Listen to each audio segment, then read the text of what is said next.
नमस्कार दोस्तों, अगर आप अपनी ई डिस्ट्रिक्ट आईडी बंद नहीं करवाना चाहते हैं तो इस वीडियो को अगर आप पूरा देखेंगे तो आपकी ई डिस्ट्रिक्ट आईडी जो है वो बंद नहीं होगी और आपको एक फॉर्म जो है वो दिया जाएगा। तो किस तरीके का फॉर्म है, क्या क्या भरना होगा, पूरी डिटेल मैं आपको इस वीडियो में बताने वाला हूं। तो नमस्कार दोस्तों, मेरा नाम है विक्रम सिंह और आप देख रहे हैं हमारे यूट्यूब चैनल टेक बॉस। तो चलिए वीडियो को स्टार्ट कर लेते हैं। और जिन लोगों ने अभी तक हमारे चैनल को सब्सक्राइब नहीं किया है वो लोग हमारे चैनल को सब्सक्राइब करके बेल आइकन को प्रेस कर लें। उसका फ़ायदा ये होगा कि जब भी मैं कोई नया वीडियो अपलोड करूंगा तो उसका नोटिफिकेशन आप लोगों को मिल जाएगा और आप लोग उस वीडियो को देखकर उसका लाभ उठा सकते हैं।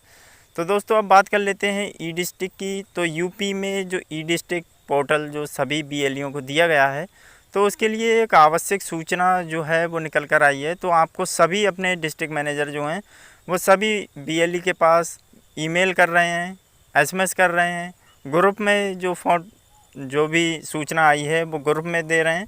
तो कौन सी वो सूचना है, चलिए मैं आपको यहाँ पर दिखा देता हूँ और वो फॉर्म जो है किस तरीके से भरा जाएगा वो भी मैं आपको यहाँ पर बताने वाला हूँ। तो दोस्तों जैसा कि आप अपने डिस्प्ले पर देख रहे हैं कि यहाँ पर मुझे एक नोटिफिकेशन ईमेल द्वारा आया है। तो यहाँ पर बोला गया है कि जांच के दौरान ऐसा पाया गया है कि आपके सीएससी आईडी और ई डिस्ट्रिक्ट आईडी पोर्टल दिए गए हैं एड्रेस पर आवंटित ग्राम पंचायत से भिन्नता पाई गई है। यानी कि इसका मतलब ये है कि जहाँ से मैंने ई डिस्ट्रिक्ट पोर्टल को रजिस्टर किया था या फिर सीएससी पोर्टल को रजिस्टर किया था तो वहाँ पर मेरा सीएससी पोर्टल और जो भी ई डिस्ट्रिक्ट पोर्टल है वो वहाँ पर वर्क नहीं कर रहे हैं। मैंने अपनी दुकान जो है वो शिफ्ट कर दी है, अपनी शॉप, तो इसीलिए वहाँ पर बोला गया है मुझसे। तो यहाँ पर और भी आगे बोला गया है कि नियम अनुसार दोनों ही पोर्टल आपके स्थापित केंद्र का पता समान रूप से ना होने की स्थिति में आपकी ई डिस्ट्रिक्ट की जो सेवा है वो कभी भी बाधित किया जा सकता है। ई डिस्ट्रिक्ट पोर्टल सेवा को बाधित होने से बचाने के लिए तत्काल ही अपने ज़िला के जो सीएससी प्रबंधक हैं उनसे संपर्क करें। तो यहाँ पर फिर नीचे एक रिगार्डिंग दिया गया है कि सीएससी स्टेट टीम। अब दोस्तों मैं आपको बता देता हूँ कि आपको यहाँ पर दूसरा जो मेल आया होगा वो किस तरीके का आया होगा, तो वहाँ भी मैं आपको ये बता देता हूँ।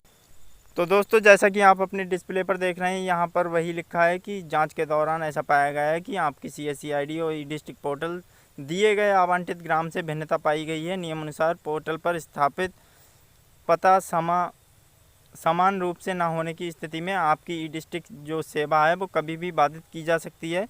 और यहाँ पर बोला गया है कि ई डिस्ट्रिक्ट पोर्टल सेवा बाधित होने से बचाने के लिए तत्काल गूगल फॉर्म को अवश्य भरना ज़रूरी है। और ये गूगल फॉर्म जो है वो हमें कब तक भरना होगा, तो यहाँ पर दिया गया है अन्यथा 15 जुलाई यानी कि 15 जुलाई के बाद शासन के निर्देश अनुसार आपकी जो सेवाएं हैं वो बाधित कर दी जाएंगी, बंद कर दी जाएंगी। सीएससी टीम पीलीभीत, अगर आप जैसे कि मान लीजिए मेरा डिस्ट्रिक्ट जो है वो पीलीभीत पड़ता है तो यहाँ पर अगर आप पीलीभीत से हैं तो पीलीभीत के लिए होगा, अगर आप बरेली ज़िला से हैं तो बरेली ज़िला के लिए ये होगा। तो जिस ज़िले से आप बिलोंग करते हैं यूपी के, तो वहाँ की एक सीएससी टीम ने आपको ऐसा मेल जो है वो भेजा होगा। तो यहाँ पर आप लोग देख सकते हैं कि हमें एक गूगल फॉर्म दिया गया है, यहाँ पर लिखा हुआ है सीएससी टीम पीलीभीत और सभी डिस्ट्रिक्ट बीएलई के लिए ये लिंक भरना अनिवार्य है। तो यहाँ पर ये लिंक जो है वो यहाँ पर दिया गया है, तो इस लिंक पर हम क्लिक करेंगे और क्लिक करने के बाद दोस्तों हमें ये फॉर्म जो है वो किस तरीके से भरना होगा ये बहुत ही ज़रूरी है। अगर आप इस फॉर्म को गलत भर देते हैं तो हो सकता है कि आपकी जो ई डिस्ट्रिक्ट सेवा है या फिर आपका जो भी सीएससी पोर्टल है वो हो सकता है कि बंद हो जाए। तो इसीलिए आपको ध्यान देना है कि फॉर्म जो है वो किस तरीके से भरना है। तो चलिए अब हम चलते हैं फॉर्म पर और अब हम आपको फॉर्म भरकर यहाँ पर दिखाते हैं। तो दोस्तों हम आ गए हैं अपने फॉर्म के पेज पर। यहाँ पर हमारा फॉर्म जो है वो दिया गया है और यहाँ पर दिया गया है ई डिस्ट्रिक्ट एड्रेस करेक्शन फॉर्म। तो यहाँ पर बोला ये गया है कि अगर आपने मान लीजिए कि मैं बड़बार में रहता हूँ, उत्तर प्रदेश के पीलीभीत शहर के छोटे से गांव में मैं यहाँ पर रहता हूँ जिसका नाम है बड़बार, तो वहाँ पर रहता हूँ और मेरी जो दुकान है वो है दीन नगर में। तो इस तरीके से ये फॉर्म जो है वो हमें भरना होगा। अगर आपकी सेम एड्रेस पर दुकान है तब भी आप ये फॉर्म ज़रूर भरें। अगर नहीं भरते हैं तब आपको हो सकता है कि आपकी सीएससी आईडी या फिर ई डिस्ट्रिक्ट आईडी जो है वो बंद हो जाए। तो अब हम सबसे पहले यहाँ पर हमारा नाम पूछा जा रहा है तो हम यहाँ पर अपना नाम जो है वो डाल लेते हैं। तो चलिए हमने यहाँ पर अपना नाम जो है वो फिल कर दिया। अब उसके बाद में दोस्तों यहाँ पर पूछा जा रहा है कि आप ब्लॉक चूज़ कीजिए, तो आप कौन से ब्लॉक से बिलोंग करते हैं तो वो आपको चूज़ यहाँ पर कर लेना है। फिर यहाँ पर बोला गया है, एक बात आपको ध्यान देनी है कि जो भी इसमें लिखा गया है आपको वही भरना है। जैसे कि ग्राम पंचायत का नाम जहाँ से आपने CSC ID है या फिर वार्ड नंबर, तो यहाँ पर हमें वही भरना है। तो मैं यहाँ पर अपना जो एड्रेस है वो भर देता हूँ, जैसे कि मैंने यहाँ पर लिख दिया है तुरकपुर और बरवार, और यहाँ पर पीलीभीत मैं यहाँ पर डाल देता हूँ। तो मैंने यहाँ पर पीलीभीत डाल दिया है।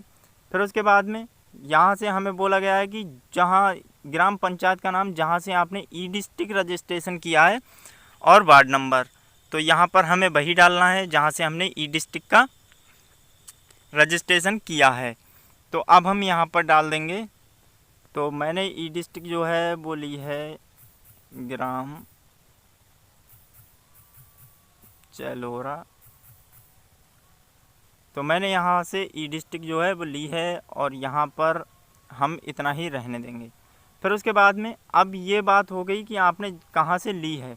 अब अगर आपका वर्तमान जो है वो चेंज हो गया है, आपने दुकान जो है वो शिफ्ट कर दी है दूसरी जगह पर, तो आपको क्या करना होगा। तो यहाँ पर आपको एक करेक्शन का फॉर्म दिया गया है। क्या आप ई-डिस्ट्रिक्ट पोर्टल पर करेक्शन कराना चाहते हैं, तो यहाँ पर यस नो में आपको क्लिक करना है। तो मैं यहाँ पर यस पर क्लिक कर देता हूँ।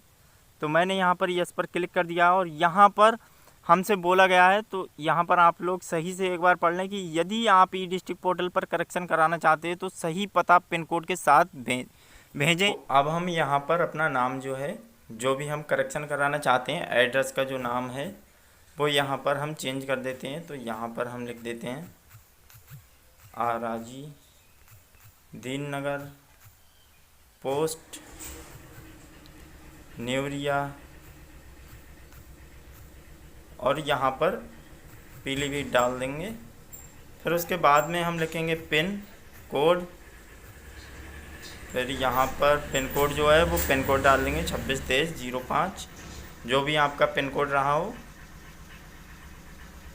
और यहाँ पर इस तरीके से इसमें कॉमा लगा देंगे। फिर इतना करने के बाद दोस्तों आपको और आ जाना है फिर नीचे। यहाँ पर आपको अपनी ई-डिस्ट्रिक्ट ID और CSC ID जो है वो डाल देनी है। और उसके बाद में आपको यहाँ पर कुछ भी नहीं डालना है, जैसे कि आप लोग यहाँ पर देख रहे हैं। सबसे पहले BLE का नाम, फिर यहाँ पर ब्लॉक का नाम डालना है, फिर जहाँ से आपने CSC ID ली है उस जगह का नाम डालना है, फिर जहाँ से आपने ई-डिस्ट्रिक्ट का रजिस्ट्रेशन किया है उसका नाम डालना है। फिर अगर आपने दुकान शिफ्ट कर दी है कहीं और तो यहाँ पर यस पर, अगर नहीं करी है तो आप यहाँ पर नो पर डाल दें। फिर यहाँ पर जहाँ पर आपकी नई दुकान जो शिफ्ट हुई है उस दुकान का एड्रेस यानी कि उस गांव का नाम विथ कोड, तो यहाँ पर हमने विथ कोड डाल दिया है।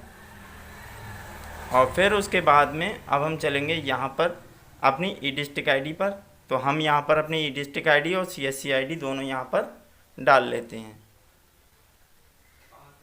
तो यहाँ पर मैंने अपनी CSC ID जो वो भी डाल दी है, सॉरी ई-डिस्ट्रिक्ट ID डाल दिया और CSC ID भी यहाँ पर फिल कर दी है। अब मैं यहाँ पर इसको सबमिट कर दूँगा और जैसे ही मैं यहाँ पर सबमिट करूँगा तो मेरा जो गूगल फॉर्म है, ये जो आपके सामने अभी भरा है, तो ये गूगल फॉर्म हमारा फिल होकर हमारे डिस्ट्रिक्ट मैनेजर के पास पहुँच जाएगा। ये देखिए यहाँ पर इस तरीके से आ गया है और ये आपको स्क्रीनशॉट जो है वो ले लेना है। तो इस तरीके से आपको इसका स्क्रीनशॉट ले लेना है और स्क्रीनशॉट लेने के बाद जो भी आपके डिस्ट्रिक्ट मैनेजर हो उन्हें व्हाट्सएप पर सेंड कर दीजिए कि आपने ई-डिस्ट्रिक्ट का जो भी गूगल फॉर्म है वो भर दिया है और आप इस एड्रेस पर हमारी ई-डिस्ट्रिक्ट को रजिस्टर कर दीजिए जहां पर आपकी वर्तमान में दुकान है। तो आई होप आप लोगों को ये वीडियो जो है वो पसंद आई होगी, इन्फॉर्मेशन यूज़फुल लगी होगी। अगर यूज़फुल लगी है तो आप वीडियो को लाइक करके चैनल को ज़रूर से सब्सक्राइब कर लें, क्योंकि आपको इसी तरीके की अपडेट इस चैनल पर मिलती रहेगी। तो मिलते हैं अगली वीडियो में, तब तक के लिए नमस्कार, अपना ख्याल रखिए।